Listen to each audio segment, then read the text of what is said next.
Good morning, all of you. Yes, children, please rename yourself. And if you don't rename yourself, you will not be admitted. You'll be left in the waiting room. So make your own choice. If you want to be in the class, please rename yourself, children. I can see some of you who have not renamed, so I'm not admitting them. And I'll not keep waiting. We have to be very particular about the time. Sharp at 10, I'll start with my class. Well,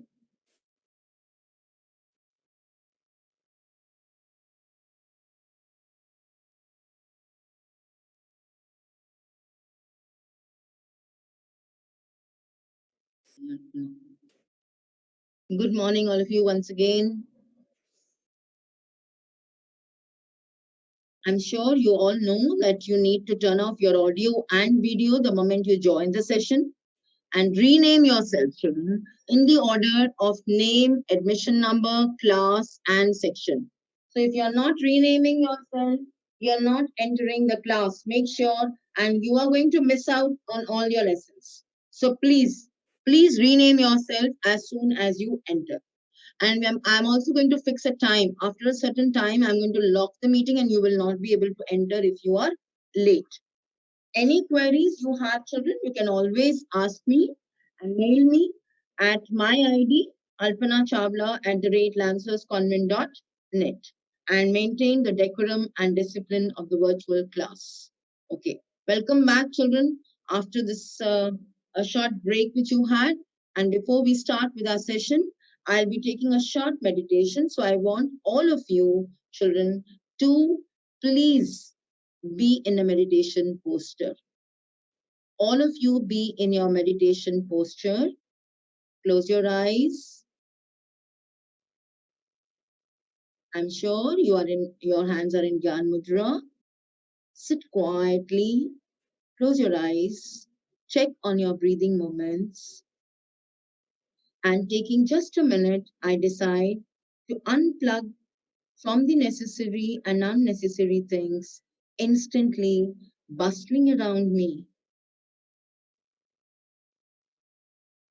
With one concentrated thought, I turn inside, connecting with my positive source of well-being, keeping my thoughts gently focused.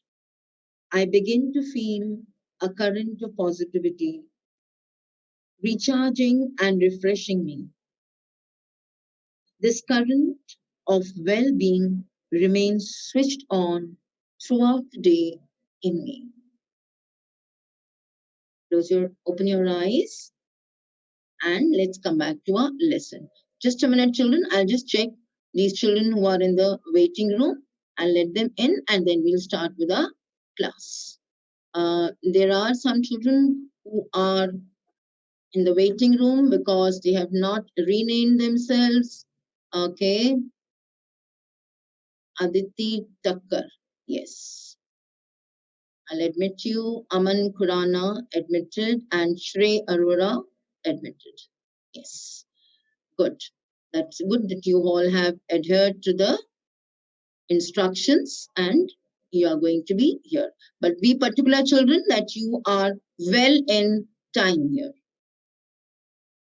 Priyanshi must rename herself. Karman Arora, I've entered you. Fine. Yes. So better you do that before you come to the class. There are too many who are late, children, so I will not take this at all from next class.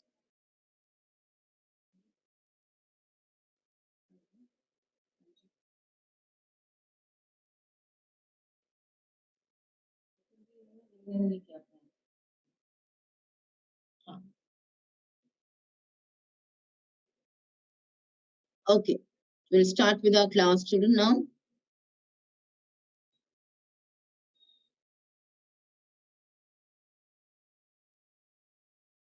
The thought of the day. The purpose of life is to live correctly, think correctly, and act correctly. The principle of Satyagraha is essential to understanding Gandhi's philosophy. This concept tells us that a person must live in harmony with himself, free from fear and prejudice, and always adhering to the ideal of truth as the purpose of life. Remember, children, whatever you think, you will act in that way. And if you think correct, you will act correctly and you will live a correct life. This is a big message which comes from Gandhi. And why I chose this particular, thought from Gandhi's life was because we are going to start with a lesson on Gandhi, Indigo. So I have a short quiz for all of you, and quickly we will come back to the. I don't understand why children keep you know asking for that. I'm not going to admit anybody who is not renaming. Okay, what is Gandhiji's full name? I want all of you to please ensure that you write the answers in your notebooks, children, and you send it to me through your mail. I want to see how many of you know these basic things, What is Gandhiji's full name? Pen it down, children, quickly. I'll give you just 10 seconds for that. Nobody needs to take longer than that. 10 seconds to first attempt this answer. What is Gandhiji's full name? Right. Next. When and where was Gandhiji born? Yes. I'm sure you have done that. Everybody knows it. Everybody knows it. Yes. Next.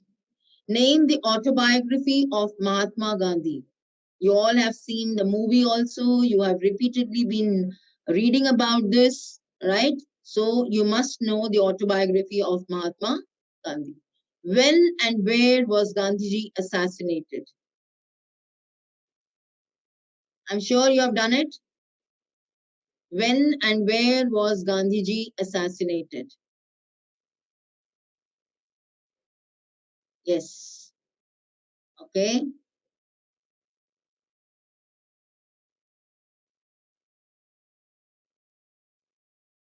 I'm sure. Just a minute, children. Today, these children have to be admitted. They are late, but from next time, I'm not going to admit anybody who is late because you're disrupting my class, and there are so many children who are waiting for the class. That's it. Okay, fine. Yes. When and where was Gandhiji assassinated, and who shot Gandhiji? Name the most well-known personal secretary of Gandhiji. This is a little tricky question. So please switch on. I don't want to see your videos. Switch it off. And the next time you do it, you're out of the class for a week. Who shot Gandhiji, and name the most well-known personal secretary of Gandhiji? I'm sure you have been able to answer most of the questions. So if you get your answers correct, pat yourself and clap for yourself. Just tell me, should I give the answers now? I know you must be eagerly waiting how many of you have got it all correct. Never mind. I'll start. I'll give the answers to all of you. Yes. What was Gandhiji's full name? I'm sure all of you have got it correct for this. Mohandas Karamchand Gandhi. When and where was he born? 2nd October 1869 in Porbandar. And what was the book? Story of My Experiments with Truth.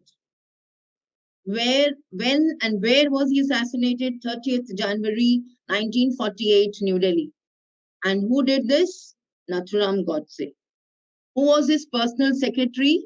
Mahadev Desai. Yes. I'm sure the last one was a little tricky. Rest, all of you must have been able to answer. So if you have got it all correct, clap for yourself. Well, coming to the next one now. Do you know who this person is? I've already named him here, Louis Fischer. And who was he? He is the one who has written a book on Gandhi. He was born in Philadelphia and he served as a volunteer in the British Army 1918 to 1920. He worked as a journalist in the New York Times, the Sunday Review for European and Asian publications, and was also a faculty at Princeton University. He was also the writer of the book Life of Mahatma Gandhi, 1950, and which also became the basis for the Academy Award-winning film Gandhi, which you all must have definitely seen it. It's a very popular one made by Richard Attenborough. Now, the children, the lesson Indigo is an excerpt from this book, and it is regarded as one of the best books ever written on Gandhi, because Fitzgerald had spent some time with Gandhi, quite a number of years with Gandhi. So he knew everything about Gandhi. Just a minute, children. Let's see who are these children in the waiting room, if we can let them in. Just a minute. They are the ones who have not renamed themselves. Admitted. Yes. Okay.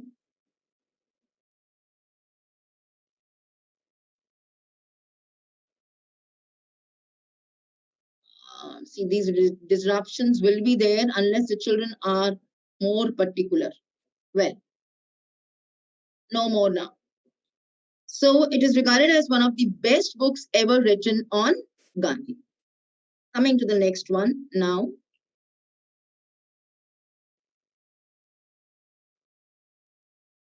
Louis Fischer was a Jewish American journalist and a leftist, you know. His major works, you all must know, was some of these books which I have put in here. The God That Failed, The Soviets in World Affairs, The War in Spain, Men and Politics, an autobiography, and The Essential Gandhi. This is also a very good book. And if you ever get a chance, do read it. Also, The Life of Lenin. Very, very inspiring, children. And it is worth reading. For you as young children who are going to grow up to be leaders as well in your own fields, you must read the autobiographies of great people. Okay. Um, Coming to this now, we are going to talk about Gandhiji's, you know, sorry, just a minute. Yeah, Gandhiji's Satyagraha movement and how did it all start? How did it start? Where did it start? We are going to talk about this. India's first civil disobedient movement was launched by whom? By Gandhi. And I have posted here a link, a newspaper link, because recently Mr. Narendra Modi had also been to Champaran. It's almost more than 100 years now. And he had been there for this particular, movement to commemorate this event. And, this is an article which you should read. So I will not open this article here now. I would want you to read this article. You can take a screenshot of this and do read it. I'll ask you next class, how many of you read it and what did you read about? Well, a small excerpt from the article is also here. Gandhiji, with a team of a lawyer, Gandhi himself as a lawyer and a team of his lawyer friends, traveled across the country to get first-hand account of the suffering, not only in the country, but also here talking about here particularly of Champaran. These statements was recorded under a very formal state system, and he set up basic schools there. It was not only the problem of the indigo farmers there, but also the other problems of education, of health, of sanitation.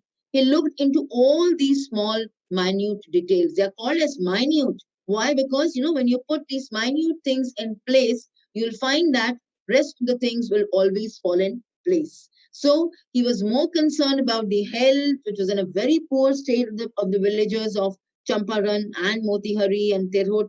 These are small districts there.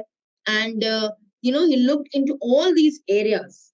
And he was not only able to win the hearts of the people of Champaran, but also to give justice to them from the Britishers. Yes. So what did he do? Let's see. This is one of the clicks from the, one of his Satyagraha movements at Champaran, and this is Gandhi himself, right? One of the very, very old pictures which I have collected and posted here. But if you see the newspaper, you'll get to see some more. We come to this indigo chapter of ours now. Indigo, you must know, is this crop, and because of the color, it is called as indigo crop.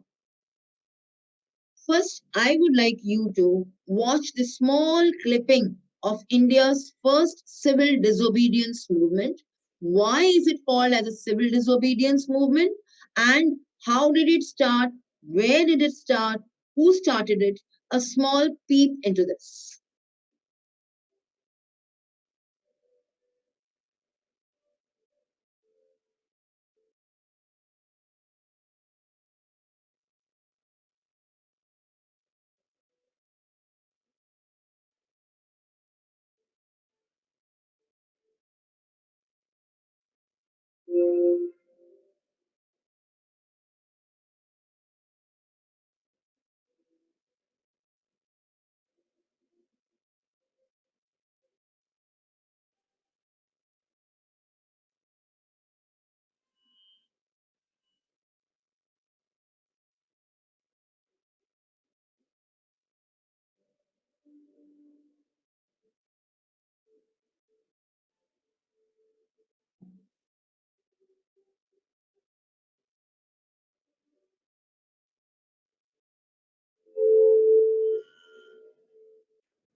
Yeah.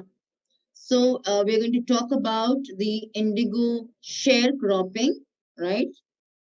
And indigo plantation and how the farmers, fought for their rights. With the help of Gandhiji, they were able to win over their rights. This is a small excerpt from the history, actually, children. So before we go to the history, let's know where is Champaran and, what more to know about Champaran. How did Champaran, come into history? It's a small district in Bihar at the foothills of the Himalayas, and the Britishers owned large estates there.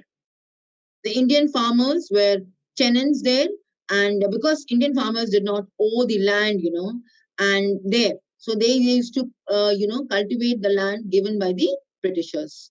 This is the Bihar, and this is where Champaran lies. This is called as the Paschim Champaran, and this is called as the Urbi Champaran. Now, they were divided into two small parts, right? You must also know about Muzaffarpur, which I'm going to mention in my lesson now, and the smaller towns, which I'll show you in another map of my own, in the next slides. Well, this is a detailed account of Mahatma Gandhi's struggle for the poor peasants of Champaran. And he tells the reasons that led him to ask the Britishers to leave India and hence initiating the freedom struggle. Children, remember that this struggle which he fought in Champaran, which Gandhiji fought for the farmers in Champaran, had set the mood in the country for the freedom struggle.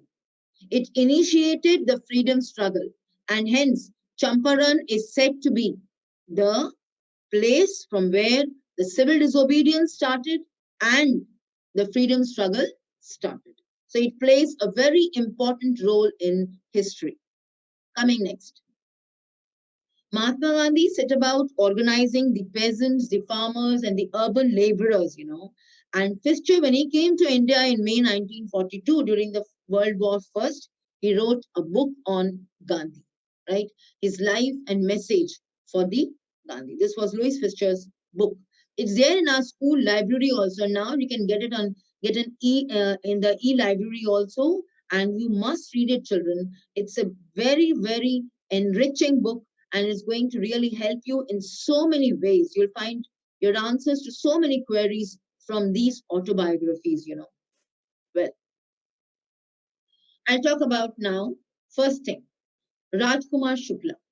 Rajkumar Shukla was, who was he, as I told you in the beginning, and I'll tell you, introduced you certain people. He's not a freedom fighter here, but yes, he did fight for the peasants of Champaran. So the story begins with a story, rather, I wouldn't call it as a story. Yes, a story is a part of the history, but this is a real incident. During the 31st session of the Congress in Lucknow in 1916, Gandhi met Rajkumar Shukla. Who was he? He was a representative of the farmers from Champaran who requested him to come and see for himself the miseries of the indigo riots there. Now, what are these riots here? You won't find this word in the book, because this is a very old English way of talking about tenant farmers. Tenant farmers were referred as roit by the Britishers. So Rajkumar Shukla in 1916 goes to meet Gandhiji in Lucknow. Gandhiji was there in Lucknow for a meeting there, and he goes to meet him there. And he requests Gandhi to come to Champaran because of the miseries which the indigo farmers who were growing the indigo crop, were facing.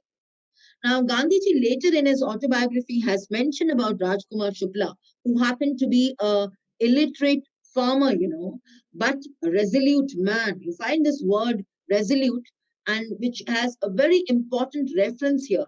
Why resolute? Because Rajkumar Shukla did not move from Gandhiji's side till he had he had been able to successfully take Gandhi to Champaran. Now, Gandhi had never heard about Champaran. He had returned from South Africa. He did not know much about the problems in India at that time. Yes, when Rajkumar Shukla followed him, from on his journey, when because Gandhiji himself was moving to different places of the country, and Rajkumar Shukla kept moving with Gandhi from one place to another. It was finally in Lucknow that he was able to meet Gandhi personally and tell him about his problem. So Gandhiji in his autobiography has mentioned about Rajkumar Shukla. That means the impact which Rajkumar Shukla made on Gandhi was immense. Yes, I'll just check this waiting room, children, for a minute. And there are some children here. Let me see. Yes, the latecomers.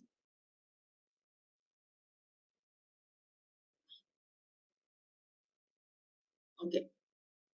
And he says that I must confess that I did not know then even the name, much less the geographical position of Champaran, and had hardly any notion of indigo plantations. And only because Rajkumar Shukla had come did he, accompany Rajkumar Shukla. And he calls him as resolute because he was strong and he was determined. He did not leave Gandhiji's side. Wherever Gandhiji went, he kept following him. He went from different places. He went to Ahmedabad, he went to Calcutta, then Patna, and then finally they reached Muzaffarpur, right? Where and close to that was Champara. So, he followed Gandhiji. That is why Gandhiji makes a mention that Rajkumar Shukla was a man of resolute, who was strong and determined. So, the credit goes to Rajkumar Shukla for taking Gandhiji and resolving the issue of the indigo planters or the indigo farmers. Next. The government also came up later on with a stamp in the name of Rajkumar Shukla. See the importance which he has played in the history. A poor farmer, an illiterate man, but yet he had impacted history in such an immense way. He was the one who convinced Mr. M.K. Gandhi to visit Champaran village in Bihar and was a villager who became famous for his association with Mahatma Gandhi during Champaran Satyagraha, and this struggle was a turning point in India's fight for independence. How did it become a turning point in India's fight for independence is worth noting, because this is here, way back, that we started with our freedom struggle. Next. What was the issue in Champaran and why had Rajkumar Shukla called Gandhi? Now you have to understand this, children, here, that in those days, people, the farmers were very poor, as such they are all still very poor, and their state has not improved much even after so many years.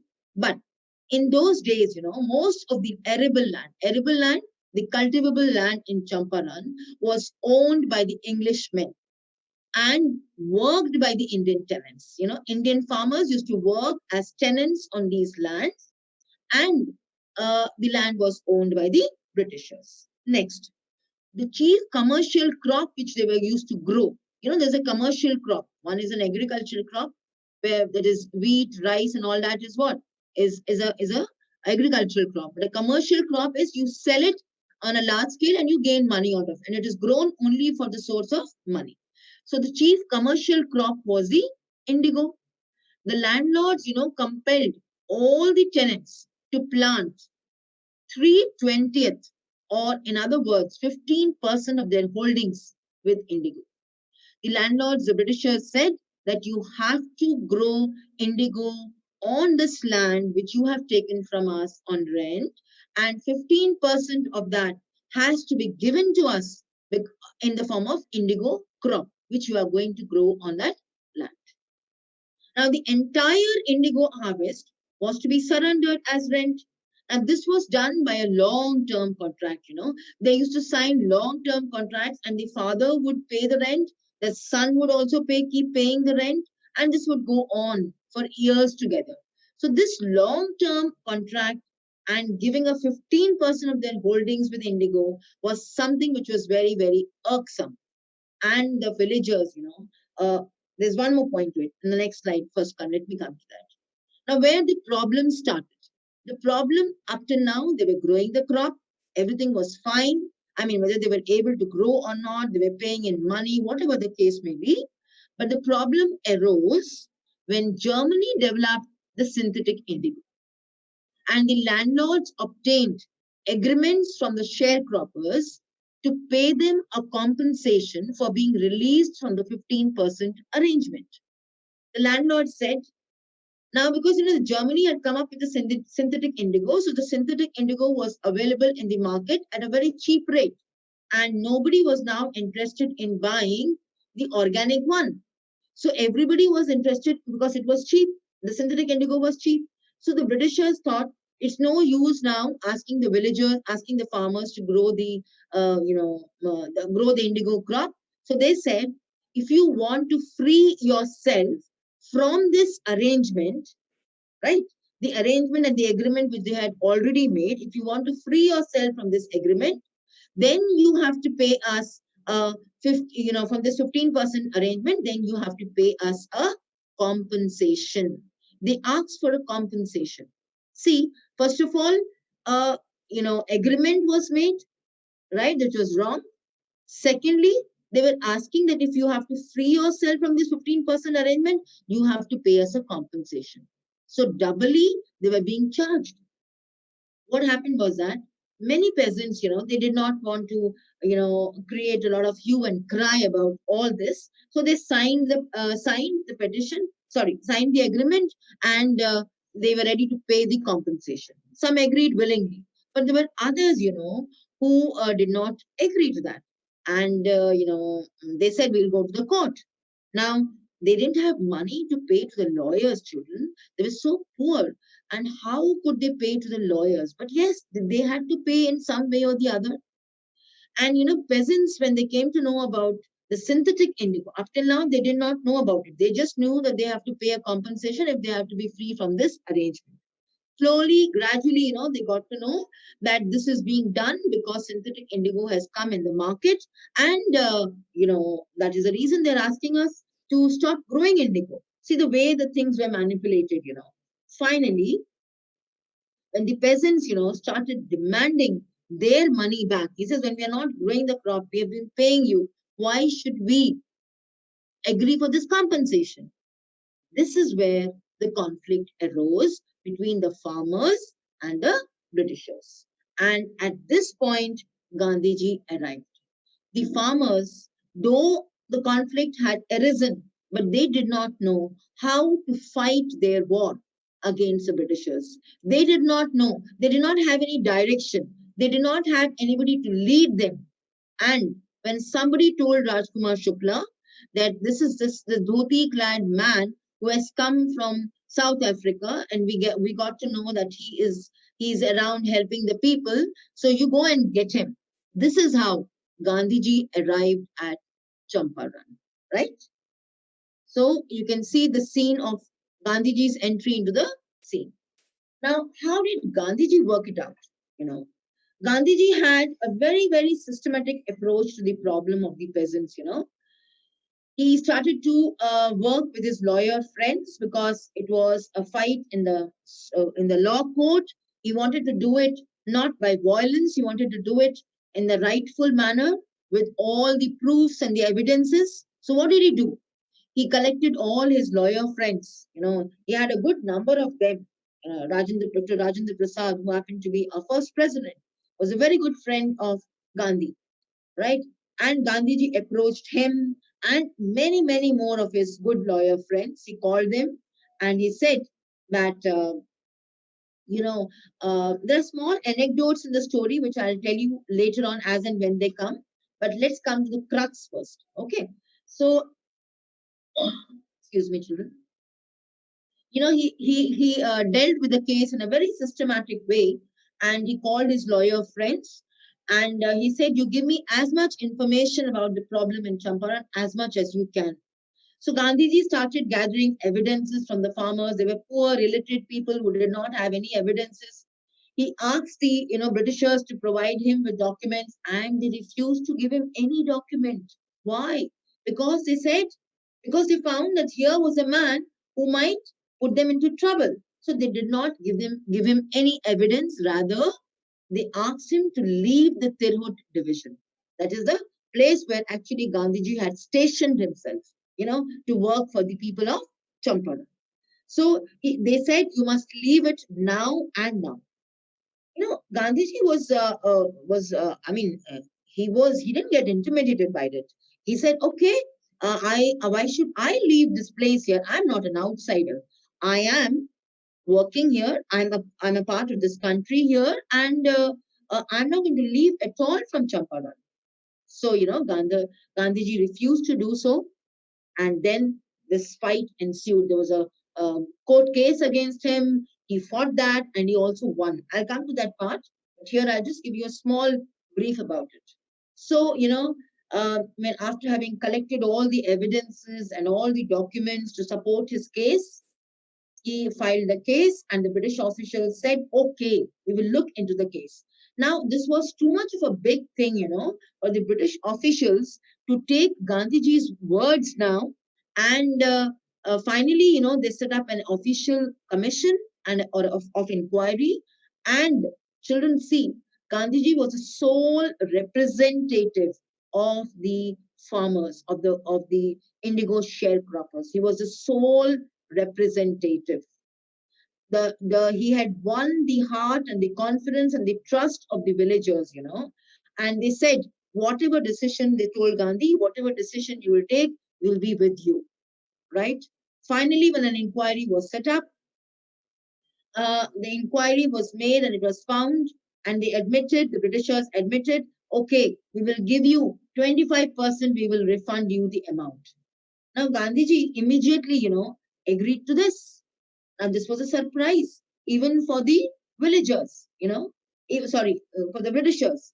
Gandhiji explained to the villagers that the amount of the refund was less important than the fact that the landlords had been obliged to surrender part of the money and with it part of their prestige. Children, this is a very, very important part here in the whole story of Champaran. The Britishers agreed to give 25% of the money, right? It was a big achievement, right, on the part of Gandhi, right? Now, imagine they bowed down and they were ready. It was not, the amount was not very important, but they had bowed down before the Indians. They had bowed down before the sharecroppers, and this was a big achievement. See, everything cannot be, balanced out with money. There are certain ways to deal with it, and Gandhi had his own ways. Now, the peasants, what did the peasant learn from this? They were not very happy that the Britishers have bowed down and they have given us the money. No, Gandhiji's main concern was that these peasants who were living a life in fear, they had learnt now that they had rights and they could defend themselves. They had learned courage and they had gained confidence. This was the purpose that Gandhiji, fought for them, and he wanted that they each one of them have to fight their own battle in life. So if we want to win this war against the Britishers, it's not through a warfare, it is through in a rightful manner.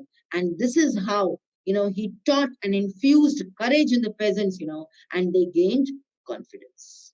He eradicated fear from the minds and the hearts of the villagers. And in this way, we say the first battle of first battle was in fact won here by Gandhi, and it was by civil disobedience. Children, that's all for today. And I want all of you to read the first 4 pages of your lesson and come, which I have covered here now. The remaining, I will do it in my next class. And if you want to understand the lesson, you have to read it and come, because I will discuss the crux here with you in detail. So for that, you need to read the lesson and come, right? Thank you so much, children. And from next time, be on time and rename yourself. Otherwise, okay. Thank you so much, children.